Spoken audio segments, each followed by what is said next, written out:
This is Burn This Book, a podcast where we, Nicole and Eden, read a banned or challenged book and discuss its meaning, impact, and censorship to make it more accessible for all readers. And you, lucky listener, are tuning into our summer literacy program where we pick a literary device and we explain it. Our hope with this is that you're able to use it as you continue to read these frequently challenged and banned books. And today, well, lucky for all of us, we're talking about foil. You're catching me on a F-O-I-L. foil. F-O-I-L, foil. Yes. Yeah, you're catching me on the end of a 2-week mad dash to get some deliverables out before the summer shutdown for the week. What's the summer shutdown? All U.S. offices closed for the whole week of 4th of July. I'm partying all next week. Wait, like all offices? All like, U.S. Oh, no. All just of Adobe? Adobe's I was US like, offices. is this a government thing? No. Okay, never mind. Summer I got shutdown. all excited. I was like, one good thing. One good thing out of this week. Out of this stressful time. But yeah. Okay. The two meetings that I was stressing out about happened at 9 a.m. and 10 a.m. this morning. So I am easy, breezy, beautiful. Cover girl. Yeah, I got that right. Yeah, that's awesome. Thank you. I'm jazzed for you. I am still looking for work regularly, so I'm pretty easy breezy and stressed out of my brains. Yeah. So that's pretty fun. So we're kind of we're in the same place emotionally, for sure. Yeah. For sure. Anyone who's hired me to do freelance or contract work, please pay me because my invoices are overdue and rent is coming up. Just a little reality check for our listeners.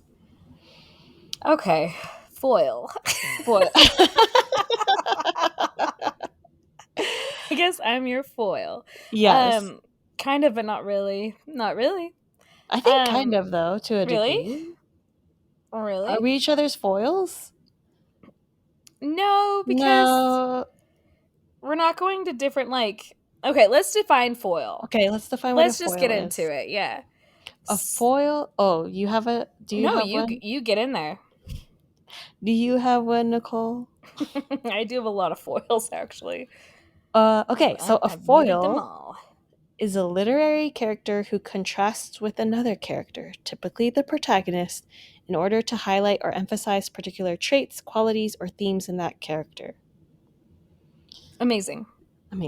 So it's interesting because I never saw foil. Like, I remember learning about it in high school, but I always remembered it as, like, the contrast is foil, but it's actually a character who is a foil. Yes.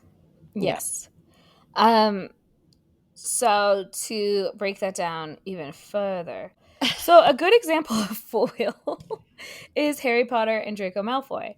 I think it's a great example because from Eden's definition that she read, Draco Malfoy, all of his characteristics, his blondness, his wealth and privilege, his adoring parents who spoil him, his evilness and devotion to Voldemort, all of those things, selfishness and fear, when he is acting on those things or when those characteristics or traits are kind of explicitly brought out, they act as a really good contrast to highlight how Harry is different than him. Harry Potter has dark hair. He is an orphan. He is poor. He is not a fan of Voldemort.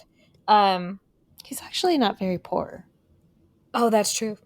But he doesn't know that until he's 11. That's true. I don't understand how, wills work in the wizarding world, because you'd think he wouldn't have access to all that money until he was, 18 or graduated from Hogwarts. You know? There's no, a guardian or an executor. Yeah. I would say that they would probably have made handsome fella. Handsome guy who dies. What? Huh? Uh, who's the handsome guy who dies in the In fifth Harry book? Potter? Yeah. Serious? They would have made Sirius Black his executor, right? But he was in prison. Oh, he was already in prison. You're right. And Um, he has been in prison because he was in prison for murdering his murder. parents. His parents. But you'd think Um, they'd make him. It's fine. It's fine. They didn't take care of those things before they died. Their no, death wishes, if you will. yeah. They didn't Uh, have a will prepared. mm, Uh, Compared to, and that is a foil. Well, it wouldn't be a foil because they're, well, actually, could you be foils across books? what do you mean? So I'm thinking of the Baudelaire orphans who had an Oh, executor, yes. Count Olaf, Yeah, in a series of unfortunate events. where they did have an executor, Yeah, and I think Harry did so. not. And look at the trouble that caused them. Yeah, I mean, I think it's hard to cross universes like that, Are but we spiraling on I this? think, but I think it's fun. It's a very fun idea. Mm-hmm. Um, yeah, I mean, why not? If we're talking in the broader sense, something that we brought up when we talked about foils off camera, off mic, Mm-hmm. was also in our political world. You could even go with like what just happened in the New York uh, Yeah, election, mayoral whatever mayoral. primaries. Was that Andrew Cuomo, and Zorhan Mm-hmm. and Mamdani are foils. They're both kind of in the same circumstance, aka running for mayor, Mm-hmm. but their experiences are completely opposites. Cuomo comes from an established political family from New York, has already had a career in politics at the highest level, is very part of like middle Democrat, wealthy, Mm-hmm. just like has this history. His political past is checkered with controversy and all these horrible things, and he's always going to play the moderate thing to win all sides. Whereas Mamdani doesn't have any of that Mm-hmm. in any way. He's also wasn't even born in America. He was born in Uganda, even though he's a U.S. citizen. He's also Muslim. He's not the stereotypical American Christian. Young versus old. There's a Mm-hmm. lot of things. And I think that's an important thing to do too, is to establish that foils can't just be people who are different from each other. They Mm-hmm. have to share something.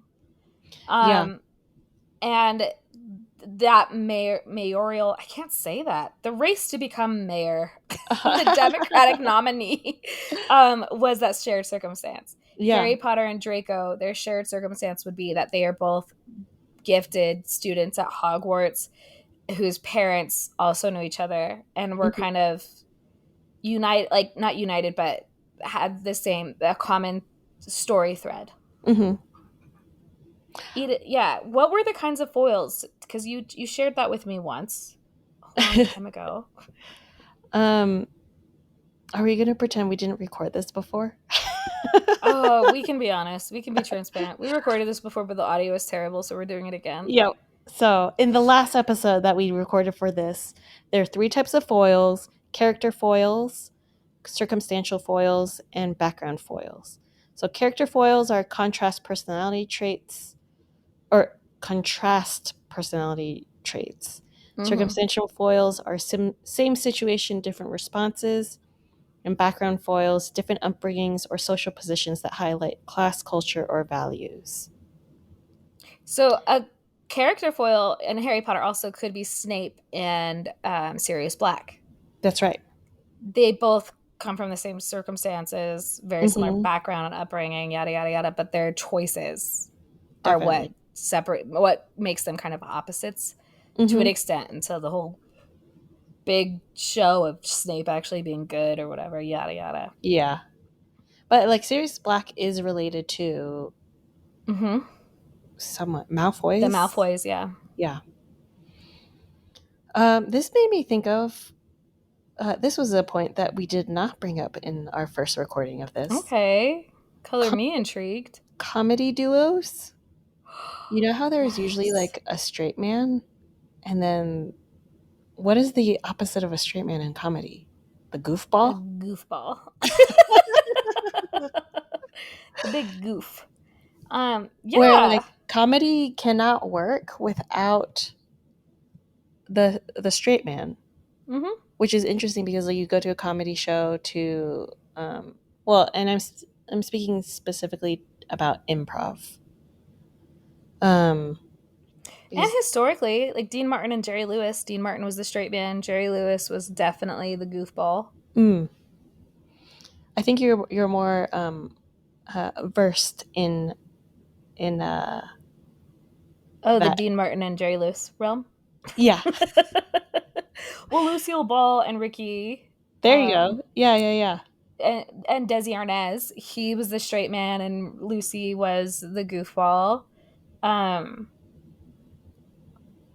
I'm trying to think of other people. Even the Marx Brothers, like Mhm. Harpo and Groucho, and all of them were like funny, kooky. And then there was that one brother that was like very serious and I guess handsome, yeah, Key and Peele. Key and Peele. But which I'm one I'm would be more I'm which? more well versed on the contemporary. Okay. Nicole's a what you say an old soul.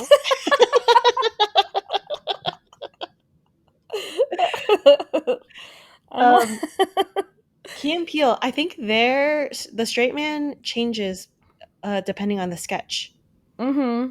and so there's also like a I think you should leave, which I've been watching rewatching Yeah, um, with Tim Robinson, and typically he's the goofball, but for occasionally he'll play the sure. straight man. But depends on the situation and what the situation needs. Um, and they kind of yeah. So are those foils? You think? I don't know about Key and Peele because their differences aren't contrasting to highlight the other person for me.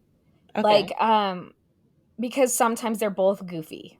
Mm, Sometimes they're both like very out of control, and then like all the tertiary characters would be the straight people, like their circumstance yeah. would be that what contrasts their behavior, Hmm. or the environment rather. So I don't know about that for me, but I would say like it does get murky in today's comedy because I'm trying to think of like famous shows like Seinfeld. Are there examples of foils in that? I don't think so because they're all uh they all have a very specific neuroses Hmm. that doesn't necessarily contrast with each other, if that makes Yeah. sense. Like you don't need one to understand the other. Whereas Harry Potter is a good example because at face value, you could say Harry is selfish, he makes bad choices, he's self-absorbed. But when you partner him with Draco, or when you put them across from each other, because of Draco's darkness, if you will, it really highlights Harry's goodness. Mm. Hmm. And you can't and Harry becomes the obvious good Yeah. in that duo, you know? So Yeah. I think that there has to be a purpose for the foil, and I think that purpose is to highlight who that other person is. Yeah. That's a good point. I think foils maybe they aren't maybe like superficially these comedy duos are foil like one is the straight man is a foil Mm-hmm. to just like highlight the humor of or like the absurdity of a situation, Yeah. but ultimately I think foil in literature is about character depth and growth, and not to say Yes. that like one person has to be bogged down in order for one person to another in order for another to grow. I think it's Right. just highlighting how much farther they're growing apart Mm-hmm. in a situation to further highlight their differences. Yes. An example we shared in our first draft of this episode was also of Mice and Men. Hmm. Lenny and George are considered very classic foils. Appearance wise, Lenny is a big guy, George is small. Intellectually, Lenny isn't a very intelligent being, very sensitive, whereas George is highly clever, intellectual, logical, but not very sensitive at all. Hmm. but they're still on the same path going in the same direction. Mm-hmm. But they just handle the things differently. Mm-hmm. And I think that that is helpful. We kind of see Lenny's softness by witnessing George's hardness, Yeah. but they end up with the same outcome. Yeah. Which is different than Harry and Draco, but it is a classic foil because it's so obvious how they react opposite. Mm-hmm. I'm trying to think of other good examples. I have one like Ralph and Jack from Lord of the Flies. Yes, Just being in the same situation, stranded on an island, needing to figure out how to lead a group of boys, and one chooses a route of violence and the other one doesn't. Yeah, they're character foils. Yeah, definite character foils. Yes, yes. The angels on your shoulder, the angel and the demon would be a foil. Like the demon is a foil to the angel. Mm-hmm. In that classic cartoony kind of thing. Yeah. And I also think I'm trying to grapple with like this idea that we don't have a lot of good examples in today's literature outside of Harry Potter for me. And I think I'm wrong. I'm sure there's a lot of good examples. But in what we've read, oh, Eden, you brought this up in The Hate U Give. Mm-hmm. Star is her foil is Haley, her blonde white best friend mm-hmm. from a very privileged background who doesn't understand at all what Star is going through in the midst of the Black Lives Matter movement and police brutality. Yeah. And it's really helpful to have Haley there. Like, I think the book would have worked without Haley, but it's helpful to have Haley there because it brings to home what the world in which Star is so misunderstood in. Mm-hmm. And that is very helpful. Yeah, totally. And Haley forces Star to kind of own her life and her decisions and create boundaries that are helpful mm-hmm. for her. Mm-hmm. Yeah. Another example I have is Sherlock Holmes and Dr. Watson. So they're not... Would they be foils? Antagonistic towards each other. No. Well, this one says... Because... Like, brilliant detective versus practical, grounded companion. Oh, maybe. Like I would say I think it's both just highlighting... Yeah. Highlighting Sherlock's... Like... another kooky level brilliance. Of brilliance. Yeah. I think that makes sense. Because if Holmes wasn't there, I mean, Sherlock Holmes, Dr. Watson wasn't there, we could probably just chalk Sherlock Holmes up as just being smart. Mm-hmm. Whereas with Dr. Watson there, it adds another level. Yeah. To the way his brain works. Definitely. Fascinating. Okay, fair. So why foil? The term comes from the jewelry practice of placing gems against metal foil to make them appear brighter and more brilliant by contrast. Oh, I love that. Yeah. So, yeah, foils make characters, quote unquote, shine more by clearly providing a contrasting backdrop that emphasizes their defining qualities. Oh, I love that. Yeah. That's all we had to say. The end. Bye. Bye. That was great. I don't have any other thoughts, though. Do you? I don't. I love that note, though. That's really good. I'm going to tell my mom. She's going to love that. Yeah. She loves figuring out why words are called what they're called. Why ideas are called. Yeah, she loves that kind of thing. It's her birthday, so. Oh, happy birthday. For her, I'll do that. Okay, let's conclude. Mm-hmm. So thank you for joining us for Foil, and we'll catch you next time on our summer literacy program. Mm-hmm. See ya! Yay! Oh, also, wait, don't go.